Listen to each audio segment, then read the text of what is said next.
그 어느 때보다도 하나님께 대한 감사를 마음에 새기는 기간입니다. 하나님께 대한 감사를 새기지 않으면 늘 불평과 원망, 미움과 저주를 안고 살아가게 됩니다. 영혼은 어두워지고 마음은 상처투성이가 됩니다. 인격은 걸레가 되고 사는 즐거움이 사라집니다. 올해 추수감사절에는 시편 126편을 공부합니다. 이 시는 유대 백성이 바벨론 포로에서 해방될 때의 감격을 노래합니다. 이 시를 생각하면서 올해 하나님께서 나에게 이루신 일, 그러나 지나쳤거나 잊고 지냈던 일들을 다시 새기면서 하나님께 대해 감사하는 마음을 새길 수 있기를 기도합니다. 더 나아가서 하나님께 감사하는 사람이 어떤 삶을 살 수 있는가를 생각해 볼 수 있기를 기도합니다. 제1부 여호와께서 우리를 위하여 큰 일을 행하셨으니, 오늘 시편을 이해하기 위해서 이스라엘의 역사를 대략적으로 살펴보는 것이 필요합니다. 하나님은 세상 그 많은 민족들 중에서 히브리 민족을 택하여 하나님의 백성으로 삼으셨습니다. 그들에게 하나님의 말씀을 맡기시고 인류 구원을 위한 제사장 나라가 되게 하셨습니다. 이 큰 사명을 감당하기 위해서 하나님은 그들을 가나안 땅, 지금의 팔레스타인 땅에 자리를 잡아 이스라엘 나라를 세워주셨습니다. 초대왕 사울과 다윗 왕과 솔로몬 왕을 지나면서 나라는 번성해 갔습니다. 그러나 그들이 번성하면서 하나님을 잊어버렸습니다. 주의 민족의 여러 신들을 숭배했으며 도덕적으로 부패하고 영적으로 타락해 갔습니다. 그리하여 솔로몬 왕 다음인 르호보암 왕에 이르러 이스라엘은 남과 북으로 분열됩니다. 북쪽은 사마리아를 수도로 하는 이스라엘 혹은 사마리아라고 합니다. 남쪽은 예루살렘을 수도로 하는 유다 혹은 예루살렘이라고 합니다. 이것이 BC 992년의 일이었습니다. 그로부터 200년이 지난 BC 722년에 북이스라엘은 아수르에 멸망됩니다. 그리고 그로부터 136년이 지난 BC 586년에는 남쪽의 유다가 멸망합니다. 바벨론 왕 느부갓네살 왕은 다윗 왕이 쌓았던 예루살렘 성을 파괴하고 솔로몬 왕이 지었던 웅장한 성전을 불태워 버렸습니다. 뿐만 아니라 세 차례에 걸쳐서 유대 사람들을 포로로 잡아 바벨론으로 끌고 갑니다. 유대인들은 오랏줄에 묶여서 무너진 예루살렘 성의 먼지와 불타는 성전의 연기가 위로 올라가는 것을 뒤로하고 1500km를 걸어서 낯설고 물설은 이방 땅으로 걸어가야 했습니다. 그렇다고 그들이 감옥 생활을 한 것은 아니었습니다. 집을 짓거나 경작할 땅도 주어졌습니다. 그러나 수확은 대부분 세금으로 빼앗기고 시도 때도 없이 노역에 끌려다녀야 했습니다. 특히 1차로 끌려간 사람들은 대부분 공부를 많이 한 귀족들이나 기술자나 재능이 많은 사람들이었습니다. 그들은 바벨론을 찬양하는 학문을 해야 했으며 바벨론 사람들이 필요로 한 물건을 만들어 바쳐야 했습니다. 또 바벨론 사람들을 즐겁게 하기 위해 노래를 부르고 춤을 춰야 했습니다. 장인들이나 예능인들이 얼마나 자존심이 센 사람들입니까? 우리가 힘이 없지 가오가 없냐, 이런 사람들입니다. 그들은 모욕감을 건디기 힘들었습니다.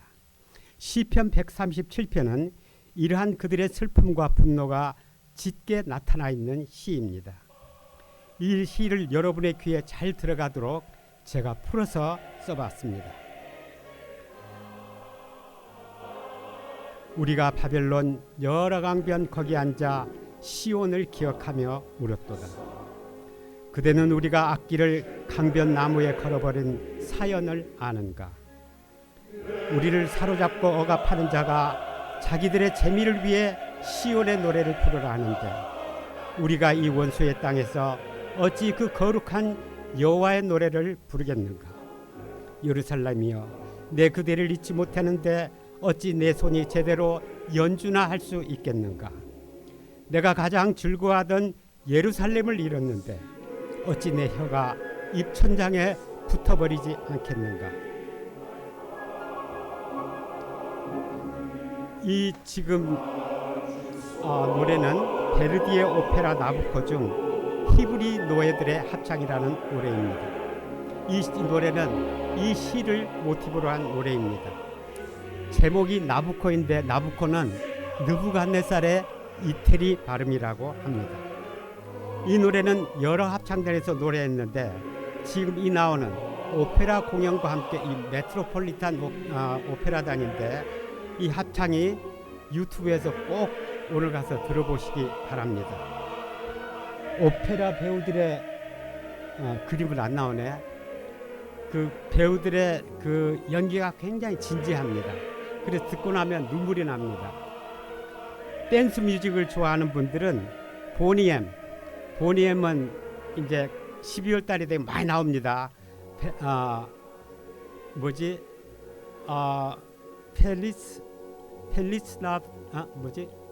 펠리스 나비다 하는 보니엠의 노래가 리버스 오브 바빌론이라는 노래가 있는데 Rivers of the by the rivers of Babylon 하는 신나는 노래가 있습니다. 오늘 가서 꼭 들어보시기 바랍니다. 그렇게 그 어둡고 죽음 같은 세월이 10년이 지나고 20년이 지나고 30년이 지나고 그리고 포로로 끌려갔던 1세대들은 고향의 흙을 다시 만져보지 못하고 세상을 떠났습니다. 예레미야는 유다가 망하던 그 시기에 활동하던 선지자였는데 그가 바벨론으로 끌려가는 동족들에게 하나님의 말씀을 전했습니다. 여호와께서 이같이 말씀하시니라. 바벨론에서 70년이 차면 내가 너희를 돌보고 너희 선한 말을 너희에게 성취하여 너희를 이곳으로 돌아오게 하리라.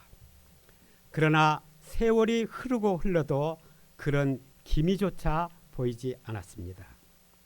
또 에스겔은 유다 백성들과 함께 바벨론으로 끌려가 거기서 함께 활동하던 선지자였습니다. 하루는 그가 하나님에게 이끌려 한 골짜기로 갔는데 거기에는 바싹 말라버린 하얀 뼈들이 가득 차 있었습니다. 에스겔은 하나님께서 그들의 현실을 보여주시는 것을 알고 망연자실했는데 하나님께서 그에게 물었습니다. 인자야, 이 뼈들이 능히 살 수 있겠느냐? 에스겔은 힘없이 말했습니다. 주 여호와여, 제가 어찌 알겠습니까? 그러나 하나님은 말씀하셨습니다. 내가 생기를 너희에게 들어가게 하리니 너희가 살아나리라. 내 백성들아, 내가 너희 무덤을 열고 너희로 거기에서 나오게 하고 이스라엘 땅으로 돌아가게 하리라. 그러나 다시 세월은 흘렀고 에스겔에게 보여주신 환상도 역시 환상일 뿐인가 싶었습니다. 그러나 그들이 알지 못하는 차이에 세계 역사는 크게 요동치고 있었습니다. BC 537년 그 막강하던 바벨론은 힘을 잃고 페르시아에 의해서 멸망합니다. 그리고 정복자 바사왕 고레스는 우리가 에스겔에서 1장에서 공부하던 대로 그 주기 첫 해에 조서를 내립니다.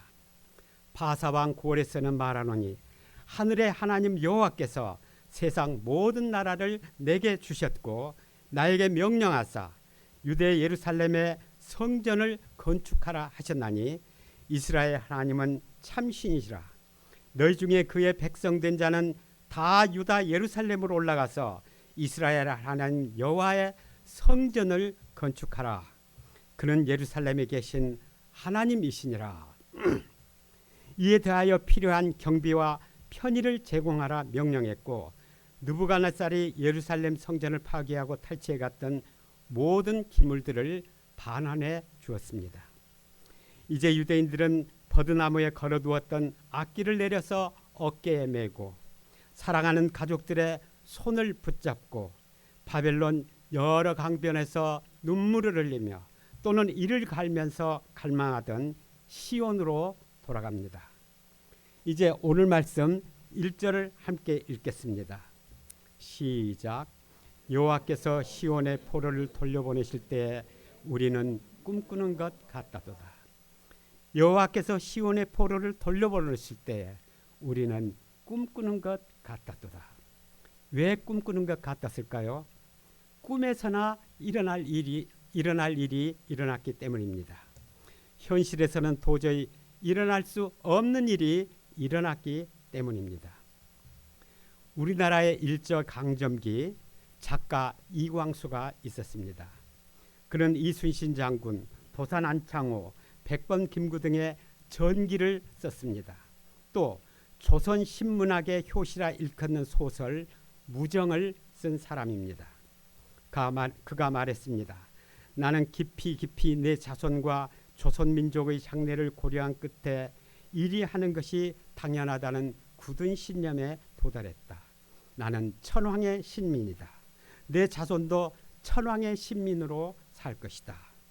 그가 조선을 말살하게 했던 일본 편에 서서 조선 사람들을 선동하면서 하던 말이었습니다. 한때 독립운동가들과 함께했던 그가 어찌 이렇게 변했을까요?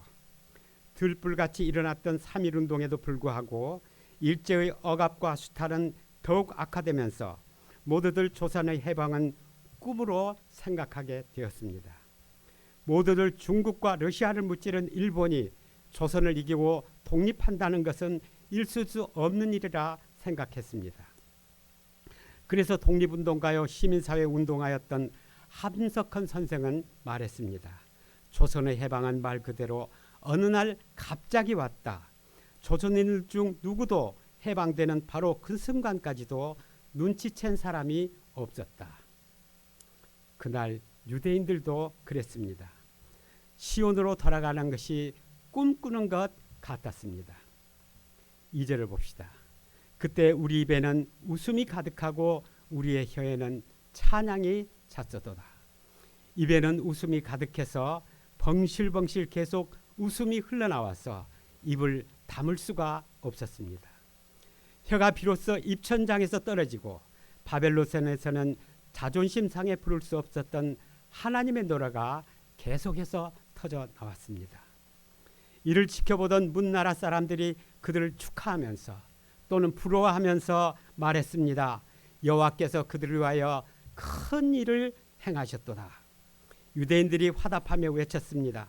여호와께서 우리를 위하여 큰 일을 행하셨으니 우리는 기쁘다.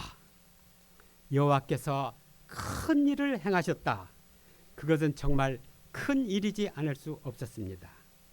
그 강력한 바벨론이 망하는 것도 그리하고 대페르시아 제국의 황제가 개국 초기 그 할 일 많고 정신없는 때에 저 작은 나라의 백성의 일에 관심을 갖고 그렇게 파격적인 조치를 취한 것도 작은 일이 아닙니다.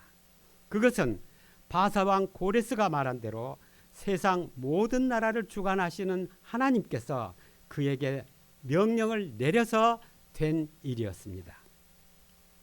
고레스 황제가 조서를 내리면서 말한 대로 이스라엘의 하나님은 참 신이십니다. 진실하신 분이라는 뜻입니다.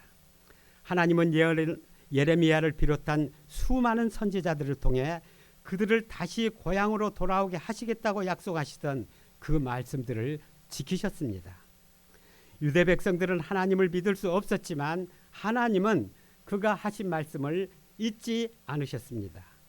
하나님께서 내가 너희 속에 생기를 넣으리니 너희가 살아나리라고 말씀하셨을 때 에스겔은 시큰둥했지만 하나님께서 마르페 같은 그들을 살리셔서 이스라엘 땅으로 돌아가게 하셨습니다. 사람으로서는 믿을 수 없고 상상할 수도 없는 일, 인간의 힘으로서는 도저히 할 수 없는 일, 하나님은 그런 큰 일을 행하셨습니다. 이렇게 바벨론에서 나와 예루살렘으로 돌아가던 날 그들은 그들이 하나님을 배반했지만 하나님은 그들을 위해 큰 일 행하신 것을 깨달았습니다. 그리고 생각해 보니 그들이 바벨론으로 끌려간 것은 하나님께서 그들을 지켜낼 힘이 없어서가 아니었습니다. 그들을 훈련하시기 위해 고생하도록 잠시 버려두신 것이었습니다. 그들을 망하게 하려 함이라 그들을 정신 차리게 하시려는 하나님의 사랑이었습니다. 선지자 예레미야가 말했습니다. 이는 주께서 영원토록 버리지 아니할 것임이며 저가 비록 근심케 하시나 그 풍부한 자비대로 긍휼히 여기실 것이니라. 주께서 인생으로 고생하며 근심하게 하심이 본심이 아니시로다. 그러니까 그들은 포로 생활을 통해서 하나님의 크신 사랑을 깨달았고 그의 크신 능력을 다시 체험했습니다. 그들이 이 하나님을 만나고 하나님을 배반한 죄악을 깨달았을 때 그들은 이제 그 비참했던 포로 생활마저도 감사할 수 있었습니다. 그들은 입에 가득한 웃음과 혀에 가득한 찬양으로 고백했습니다. 여호와께서 우리를 위하여 큰 일을 행하셨으니 우리는 기쁘다. 저는 올해 최베드로 목자님에게서 이런 모습을 보았습니다. 그의 딸과 사위, 손자와 손녀가 독일에서 왔을 때였습니다. 특히 손녀를 보는 그의 얼굴에는 웃음이 가득하고 그의 혀에는 까꿍 할아버지 없다 하는 재롱과 함께 꿀물이 떨어졌습니다. 그가 멋있는 고이목 딸을 독일에 시집 보내놓고 얼마나 그리웠을까요? 휴대전화 작은 손바닥만한 화면으로만 보던 손자 손녀를 그의 품으로 안아보고 놀이터에서 함께 놀 때에는 꿈꾸는 것 같았을 것입니다. 우리는 그동안 코로나19에 19라고 그러나 포로가 되어 보고 싶은 사람, 안아보고 싶은 사람들을 그리워했습니다. 도대체 언제나 마스크를 벗을 수 있는지 암담하기만 했습니다. 그런데 하나님께서 큰 일을 향하여 우리를 풀어주셨습니다. 저도 미국에서 제 외딸과 두 손자가 올 때 그랬습니다. 제 딸은 12년 만에 한국에서 왔습니다. 그동안 두 아들을 기르느라 바쁜 점도 있었지만 저와의 문제도 있었습니다. 저는 목자이기 때문에 제 딸보다도 양들을 더 사랑해야 한다고 생각했습니다. 제 딸은 목자의 딸답게 행하여야 하고 하나님 역사를 위해서는 희생도 감수해야 된다고 생각했습니다. 이 때문에 내 딸이 얼마나 무거운 짐을 져야 했으며 아빠에게서 사랑을 느끼기보다도 짙은 배신감과 상실감을 품고 살았는가를 생각하지 못했습니다. 제가 이것을 깨달았을 때는 이미 저와 제 딸 사이에는 메울 수 없는 거리가 생겼습니다. 그런데 이번에 딸과 함께 지내면서 그동안 하나님께서 딸과 아비의 사랑을 회복시켜 주시는 것을 알게 되었습니다.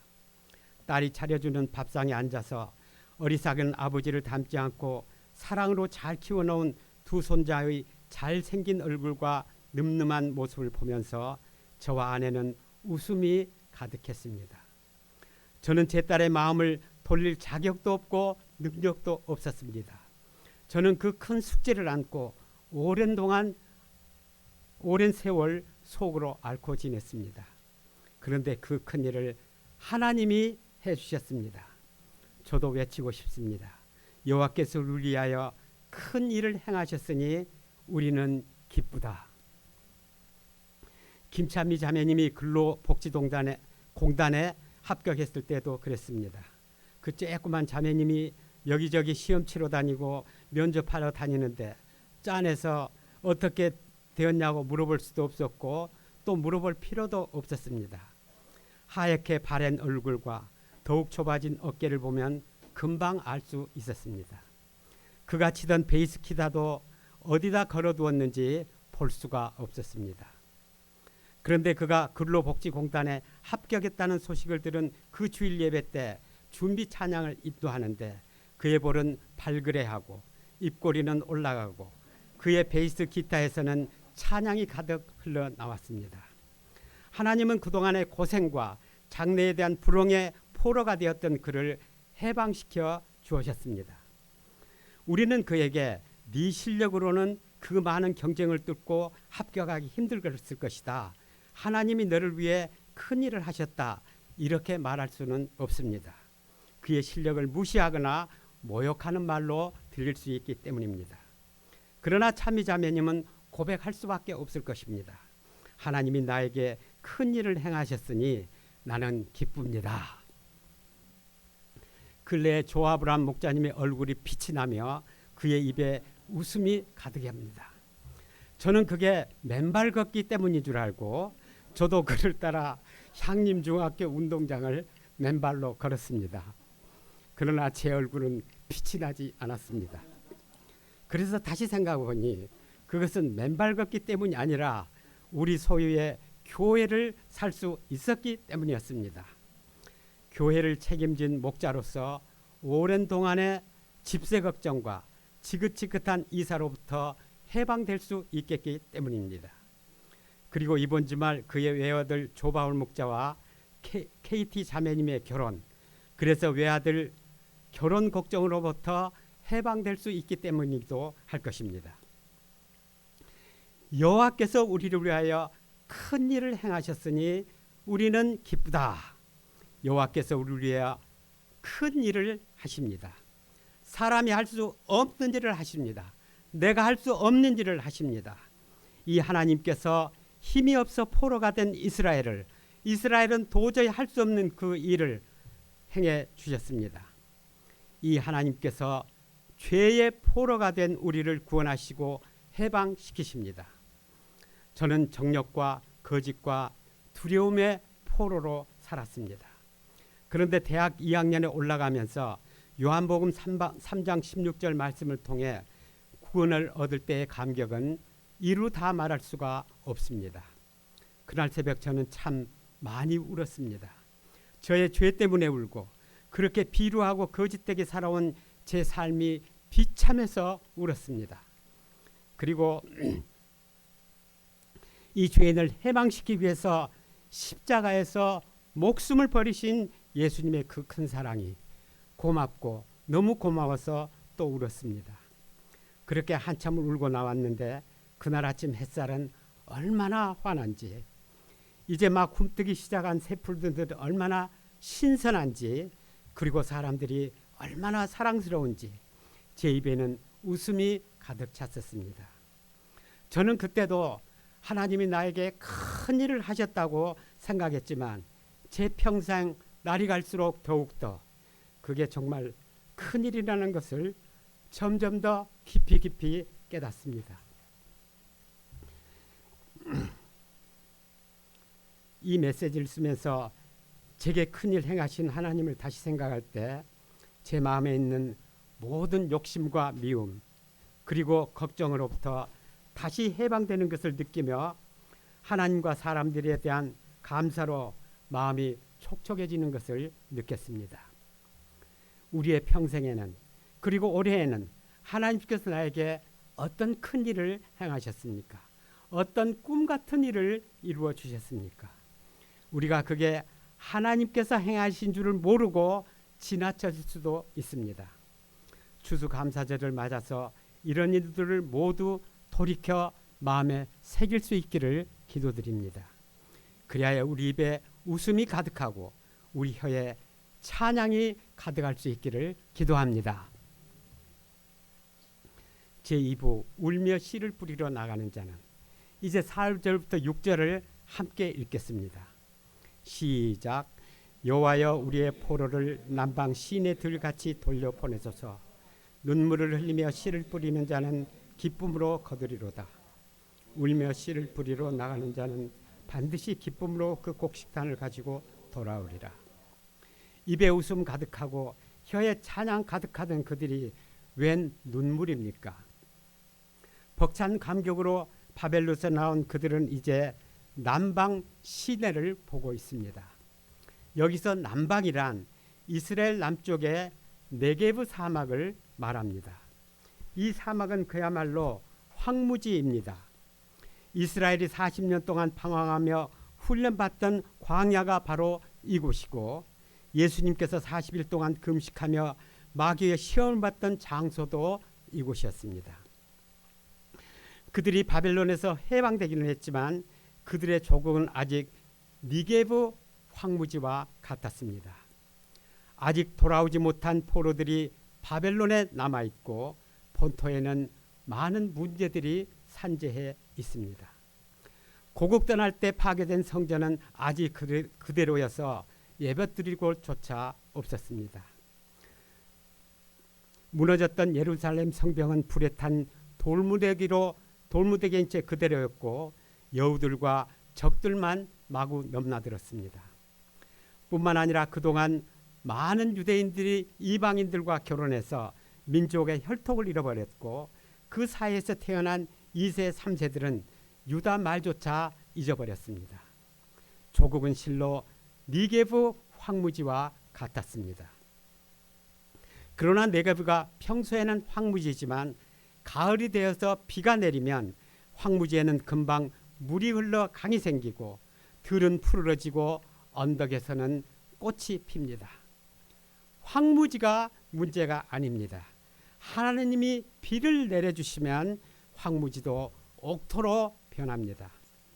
그들은 막강한 바벨론에 또 그토록 오랫동안 포로가 되었었지만 하나님이 큰 일을 행하시니 금방 해방되는 것을 체험했습니다. 그들은 이제 니게브 황무지와 같은 조국이 현실이 문제가 아니라는 것을 압니다. 하나님께서 은혜를 주시면 황폐된 그들의 조국에도 성전이 건축되고 성벽이 쌓이고 이스라엘의 혈통을 되찾고 여호와 하나님에 대한 절대적인 신앙도 회복할 수 있을 것입니다. 그리하여 온 세계 사람들이 외칠 것입니다. 오라, 우리가 여호와의 산에 오르며 야곱의 하나님의 전에 이르자. 그가 그의 길을 우리에게 가르치실 것이라. 우리가 그 길로 행하리라 하리니 이는 율법이 시온에서부터 나올 것이요 여호와의 말씀이 예루살렘으로부터 나올 것이라. 이사야 2장 1절부터 3절에 기록된 이 영광의 날은 오래전 선지자 이사야를 통해 예언되었습니다. 그들은 바벨론으로부터 구원하시겠다고 예언하신 하나님이 그 말씀을 이루었듯이 이사야를 통해 주신 영광의 약속도 반드시 이루어 주실 것을 믿었습니다. 그래서 그들은 노래합니다. 눈물을 흘리며 씨를 뿌리는 자는 기쁨으로 거두리로다. 울며 씨를 뿌리러 나가는 자는 반드시 기쁨으로 그 곡식단을 가지고 돌아오리라. 그들은 이제 씨를 뿌리고자 합니다. 하나님의 말씀의 씨와 믿음의 씨를 자신의 마음에 뿌리고 또 자식들의 마음에 뿌리고자 합니다. 그리하면 니게브 황무지가 장미꽃 같이 피어나는 것을 볼 것이기 때문입니다. 그리하면 바벨론에서 그들을 위해 큰 일을 하셨던 하나님께서 그들의 조국이 세계의 제사장 나라가 되는 영광의 그날이 오게 될 것을 믿었기 때문입니다. 그러나 씨 뿌린 일이 쉽지 않습니다. 벽시만 해도 그 뿌리는 시기를 놓치지 않기 위해서 농부는 차디찬 논물에 들어가야 됩니다. 팔 시리고 손 시리고 눈물이 납니다. 그리고 거듭까지 기다리는 고통 또한 작지 않습니다. 도대체 싹이 나기나 하는 걸까 하여 씨 뿌리는 곳을 헤집어 파서 확인해 보고 싶기도 하고 도무지 자라지를 않는 것 같다. 빨리 자라라고 줄기를 뽑아오고 싶은 충동도 느낍니다. 그러나 땅을 파보거나 줄기를 뽑아서는 곡식을 거둘 수가 없습니다. 기다려야 됩니다. 안타까워서 마음이 타더라도 거둘 때까지 배고파서 눈물이 나더라도 기다려야 합니다. 특히 청년의 때는 장녀를 위해 씨를 뿌리는 때입니다. 아프니까 청춘이라고들 말합니다. 청춘의 때가 아픈 것은 씨를 뿌려야 하는 시기입니다. 청년의 때는 고단하더라도 싫더라도 아프더라도 그래서 눈물이 나더라도 씨를 뿌려야 합니다. 장녀를 위한 기초를 쌓기 위해 고상한 인격을 위해 그리고 성숙한 믿음을 위해 씨를 뿌려야 됩니다. 아프다고 해서 눈물 난다고 해서 편하게만 살다가 실력도 없고 인격도 유치하고 믿음도 어리다면 그 삶에 무슨 곡식단이 있고 기쁨이 있겠습니까? 기쁨의 단은 거저 주어지지 않습니다. 씨를 뿌려야 됩니다. 왜냐하면 하나님은 참신이시요 진실하신 분이기 때문입니다. 우리가 일생 동안 항상 웃음이 입에 가득하고 혀의 찬양이 그치지 않기를 바랍니까? 그런 사람은 없습니다. 우리의 경험으로도 웃음과 찬양 때는 도리어 아주 짧은 순간입니다. 아마 찬미자매님의 웃음과 찬양도 잠깐일 것입니다. 그것은 찬미자매님에게 하나님의 사랑과 그의 크신 능력을 보여주시기 위해서 잠깐 주신 은혜의 한때일 뿐입니다. 그는 이제 눈물을 흘리며 씨를 뿌려야 합니다. 본부장 오는 회식이라고 만날 따라다닐 수가 없어서 동료들의 갈굼을 당하며 눈물을 흘리고, 일 가르쳐주는 상사들의 잔소리 들으며 눈물을 흘리고, 사랑하는 에스더 목자님의 책망을 들으며 눈물을 흘려야 합니다. 그렇게 눈물을 흘리고 씨를 뿌려야 응석받이 막내딸이나 속물에 쩌든 직장인에 머물지 아니하고 성숙하고 쓸모있는 믿음의 사람이 되고 인격과 품격을 가진 매력 있는 사람이 되고, 그리고 행복하고 의미 있는 인생을 살게 될 것입니다. 김바라마 목자가 대입 공부를 시작했습니다. 형제들을 돕고 역사를 섬기고 싶은 그가 공부를 하느라고 고생하는 거 보면 짠합니다. 그 자신은 또 얼마나 힘들겠습니까? 때로는 네게브 황무지에 서 있는 것처럼 황량하고 기가 막힐 것입니다. 그러나 저는 하나님이 그에게 큰 일 하시는 것을 보았습니다. 작년만 해도 그에게서는 깡통 소리가 났습니다. 그러나 올해 들어 하나님께서 그를 채워주시는 것을 보았습니다. 저는 그렇게 빨리 내용 있는 사람으로 자라는 경우를 보지 못했습니다. 그래서 저는 믿습니다. 그가 눈물을 흘리며 공부하면 하나님께서 기쁨으로 단을 거두게 해주실 것을 믿습니다. 조아브람 목자님과 우리도 눈물을 흘리며 교회 살 돈과 수리할 돈을 마련해야 됩니다. 또 눈물을 흘리며 순천대학교에 복음의 씨를 뿌려야 합니다. 세를 올려달라는 주인의 말을 듣고 두려워하며 고민하던 때 하나님은 그와 우리의 기도를 들으시고 새 교회를 사는 큰 일을 행하셨습니다. 이제 우리가 울며 기도하며 씨를 뿌리면 하나님께서 필요한 물질을 주실 것이요 잘 수리된 새 교회에서 기쁨으로 형제들을 맞이하게 될 것을 믿습니다. 맺는 말, 저는 오늘 시편을 공부하면서 하나님께서 큰일 행하신 분인 것을 믿는 사람은 포로 생활이나 황무지도 감사할 수 있고 슬픔과 눈물도 기쁨과 힘으로 승화시킬 수 있다는 것을 체험했습니다. 깨달았습니다. 우리가 그동안 욕심과 미움, 걱정과 불안의 포로로 살아왔습니다. 이제 추수감사절을 맞이하여 나와 우리 가운데 큰일 이루신 하나님을 돌아볼 수 있기를 기도드립니다. 그래야 하나님에 대한 우리의 믿음을 새롭게 하고 기쁨으로 곡식강을 가지고 돌아올 그날을 위해 눈물을 흘리며 씨를 뿌리기를 다짐할 수 있기를 기도드립니다. 무엇보다도 육신과 물질의 포로가 되어 살던 이 세상에서 해방되어 천국으로 들어가는 그날, 꿈에서나 그리던 그날, 우리의 입에는 웃음이 가득하고 우리의 야에는 찬양이 가득할 수 있기를 기도드립니다. 6절을 같이 읽겠습니다. 시작. 울며 씨를 뿌리러 나가는 자는 반드시 기쁨으로 그 곡식단을 가지고 돌아오리라. 하나님 아버지, 오늘 다시 생각하니 하나님이 얼마나 우리를 위해 큰일을 행하는 것을 다시 깨닫고 감사합니다. 하나님 아버지시여, 하나님께서 우리에게 참 아픔을 주시는 것은 우리가 하나님이 얼마나 크신 능력이요 가지신 분이요 우리를 걱정과 두려움과 두려움으로부터 해방하려 때문인 줄 압니다.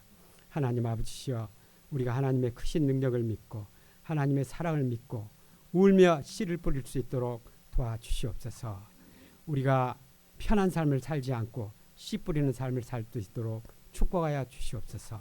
예수님의 이름으로 기도하였습니다. 아멘.